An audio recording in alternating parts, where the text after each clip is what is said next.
أشهد أن لا إله إلا الله وحده لا شريك له وأشهد أن سيدنا ومولانا محمدا عبده ورسوله أما بعد فأعوذ بالله من الشيطان الرجيم بسم الله الرحمن الرحيم إن المتقين في مقام أمين في جنات وعيون يلبسون من سندس واستبرق متقابلين كذلك وزوجناهم بحور عين يدعون فيها بكل فاكهة آمنين لا يذوقون فيها الموت إلا الموتة الأولى ووقاهم عذاب الجحيم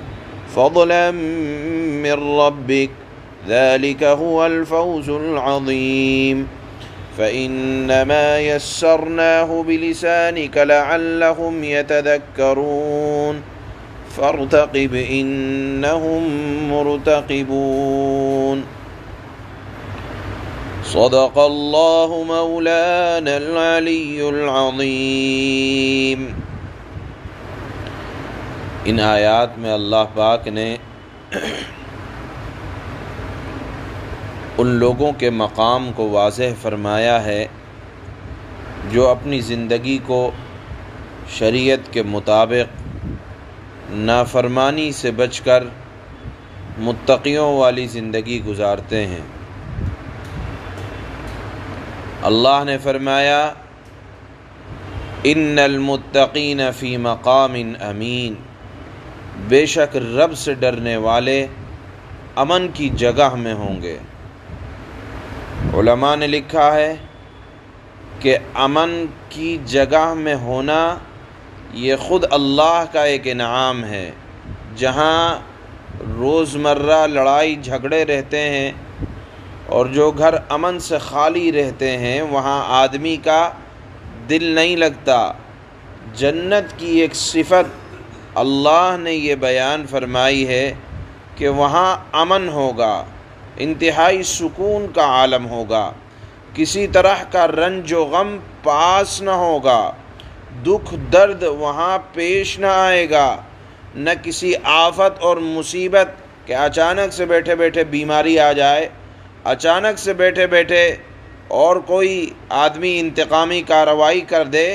ایسا دنیا میں جتنی بھی نعمتیں ہیں ان کے ساتھ ایک دھڑکا لگا ہوا ہے کہ نہ جانے یہ نعمت کب ختم ہو جائے۔ کچھ نہ ہو تو یہی کیا دھڑکا کم ہے کہ آدمی کب بیماری آ کر گھیر لے۔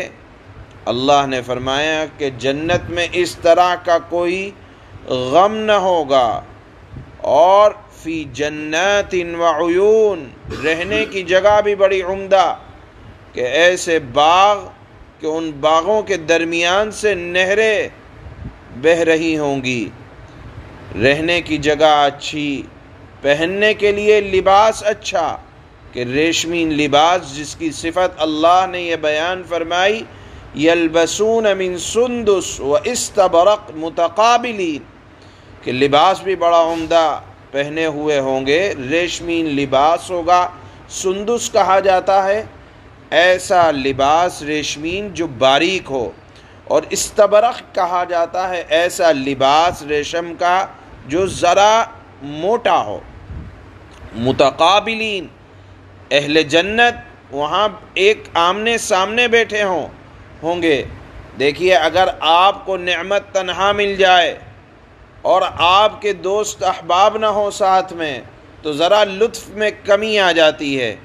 اللہ نے فرمایا کہ ایک دوسرے سے ملاقاتیں بھی ہوں گی اور ایک دوسرے کے سامنے بڑے طمطراق انداز میں بیٹھے ہوں گے، یعنی کسی کے چہرے پر پژمردگی نہیں ہوگی۔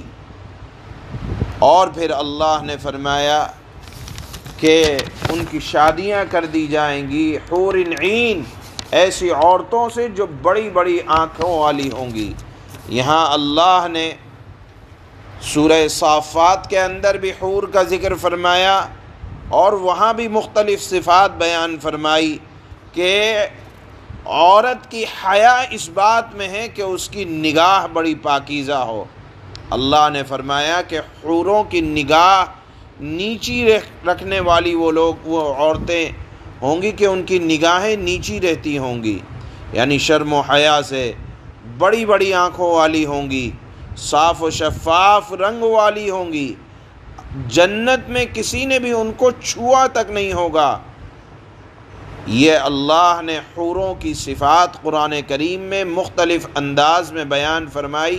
یہاں بھی ایک صفت یہ بیان کی جا رہی ہے کہ اہل جنت کے لیے جن سے شادی ہوگی، اللہ نے فرمایا وَزَوَّجْنَاهُمْ، ہم ان کا نکاح کریں گے بڑی بڑی آنکھوں والی عورتوں کے ساتھ، اور پھر کھانے کے اعتبار سے جس چیز کا مطالبہ ہوگا یا جس چیز کی خواہش ہوگی، تمنا ہوگی، وہ چیز مل جائے گی، اور نہ موت کا خوف ہوگا نہ کمی کا خوف ہوگا کہ یہ نعمت کم ہو جائے گی، اور پھر اس کے اندر دوام ہوگا۔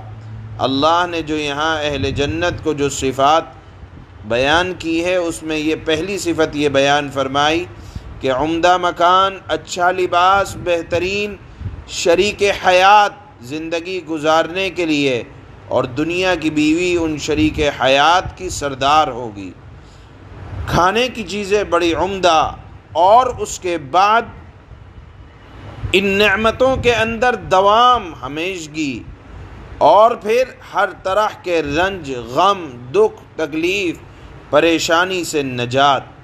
اللہ کے نبی صلی اللہ علیہ وسلم نے جنت کی نعمتوں کا ذکر فرماتے ہوئے ارشاد فرمایا کہ اللہ فرماتا ہے کہ میں نے اپنے نیک بندوں کے لیے وہ چیزیں تیار کر رکھی ہیں کہ جن چیزوں کو نہ تو کسی آنکھ نے دیکھا ہوگا، دنیا میں منظر کشی کرنا ہی فضول ہے، نہ کسی کان نے سنا ہوگا، اور نہ کسی بشر کے دل میں ان کا خیال بھی گزرا ہوگا، ایسا عالی شان رب نوازنے والا۔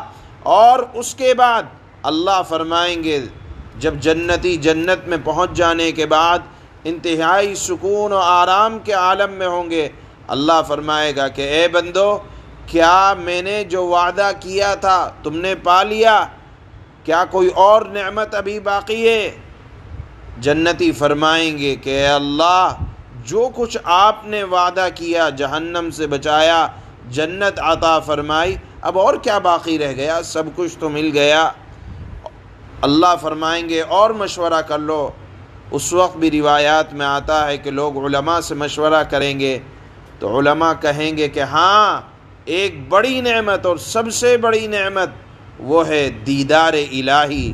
اس وقت اللہ کے نبی صلی اللہ علیہ وسلم فرماتے ہیں کہ اللہ اپنا دیدار کرائیں گے، اور ایک مرتبہ دیدار کرنے سے اہل جنت یہ کہیں گے کہ اے اللہ، اس دیدار کے بعد ایسا محسوس ہو رہا ہے، یعنی اس نعمت کے بعد ایسا لگ رہا ہے کہ ہمیں کوئی اور نعمت ملی ہی نہیں، یعنی آپ کے دیدار کرنے سے ایسا محسوس ہو رہا ہے کہ جنت کی سب سے بڑی نعمت وہ آپ کا دیدار ہی تھا۔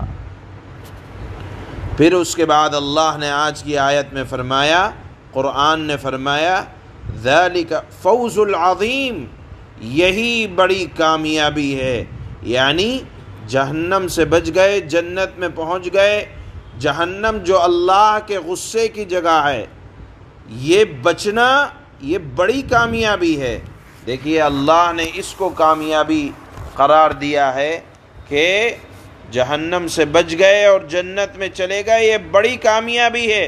اور پھر اللہ نے فرمایا کہ دیکھو، یہ کامیابی محض اللہ کے فضل سے ملتی ہے۔ آپ کہیں گے ہم نے تو اپنے اعمال کیے تھے، اس وجہ سے ملی۔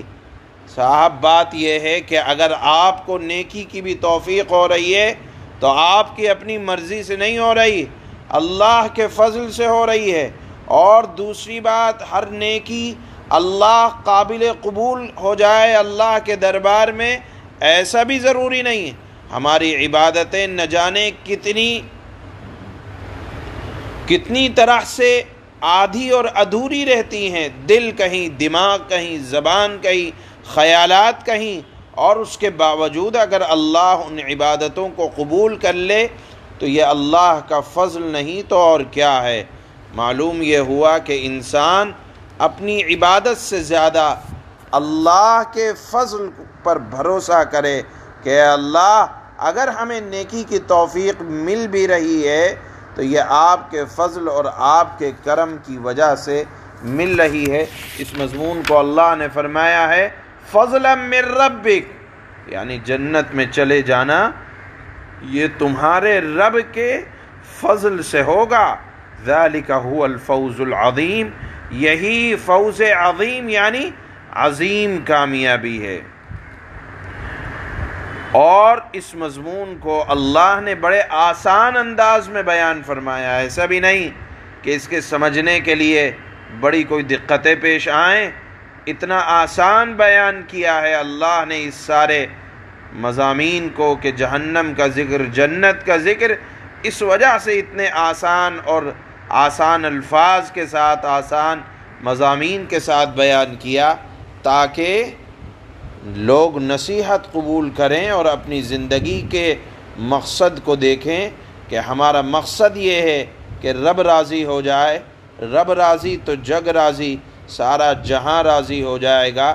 اس وجہ سے اللہ نے ان مضامین کو اتنے کھلے اور واضح انداز میں بیان فرمایا ہے۔ اس مضمون کو بھی اللہ نے اخیر کی آج کی آیات میں بیان فرمایا ہے۔ اللہ فرماتے ہیں ان المتقین فی مقام امین فی جنات وعیون، پرہیزگار لوگ یقیناً امن و امان والی جگہوں میں ہوں گے۔ امن و امان یہ جنت کی ایک صفت ہے، باغات میں اور چشموں میں ہوں گے۔ یلبسون من سندس واستبرق متقابلین، جنتی آمنے سامنے بیٹھے ہوئے سندس یعنی ریشم کا باریک کپڑا اور استبراق یعنی ریشم کا ذرا دبیز لباس پہنے ہوں گے۔ کذالک وزوجناہم بحور عین، ان کے ساتھ یہی معاملہ ہوگا اور ہم بڑی بڑی آنکھوں والی حوروں سے ان کا بیاہ کر دیں گے۔ یدعون فیہا بکل فاکہۃ آمنین، وہ وہاں بڑے اطمینان سے ہر قسم کے میوے منگواتے ہوں گے۔ لا يذوقون فيها الموت إلا الموتة الأولى ووقاهم عذاب الجحیم، جو موت ان کو پہلے آ چکی تھی اس کے علاوہ وہاں وہ کسی اور موت کا مزہ نہ چکھیں گے، یعنی جنتیوں کو موت نہ آئے گی اس لیے کہ وہ موت کا مزہ دنیا میں چکھ چکے ہیں، جنت میں موت کا مزہ نہیں آئے گا۔ اور اللہ انہیں دوزخ کے عذاب سے محفوظ رکھے گا۔ یہاں آپ سوچ رہے ہوں گے کہ اللہ نے فرمایا کہ جب جنت میں پہنچ گئے تو دوزخ سے تو بچ گئے، پھر دوبارہ کیوں ذکر کر رہے ہیں؟ اس لیے ذکر کر رہے ہیں کہ واضح ہو جائے کہ اللہ نے انہیں برے انجام سے بچایا، تو برے انجام سے بچانا یہ خود ایک نعمت ہے۔ فضلا من ربک ذالک هو الفوز العظیم، یہ سب مطلب یعنی بری جگہ سے بچانا اور نعمتوں سے نوازنا، یہ سب تمہارے پروردگار کی طرف سے فضل ہوگا۔ انسان کے لیے زبردست کامیابی یہی ہے۔ فَإِنَّمَا يَسَّرْنَاهُ بِلِسَانِكَ لَعَلَّهُمْ يَتَذَكَّرُونَ، غرض پیغمبر ہم نے اس قرآن کو تمہاری زبان میں آسان بنا دیا ہے تاکہ لوگ نصیحت حاصل کریں۔ فَارْتَقِبْ إِنَّهُمْ مُرْتَقِبُونَ، لہذا اب تم بھی انتظار کرو، اس بات کا انتظار کہ اللہ متقیوں کے ساتھ اور نافرمانوں کے ساتھ کیا معاملہ ہے، متقیوں کے ساتھ کیا معاملہ ہے، تم بھی انتظار کرو۔ یعنی متقی ہو تو تقوی کی وجہ سے بہترین جگہ ملنے والی ہے، اس کا انتظار کرو، اور یہ لوگ جو مجرم ہیں وہ بھی انتظار کر رہے ہیں۔ سبحان اللہ، سبحان اللہ۔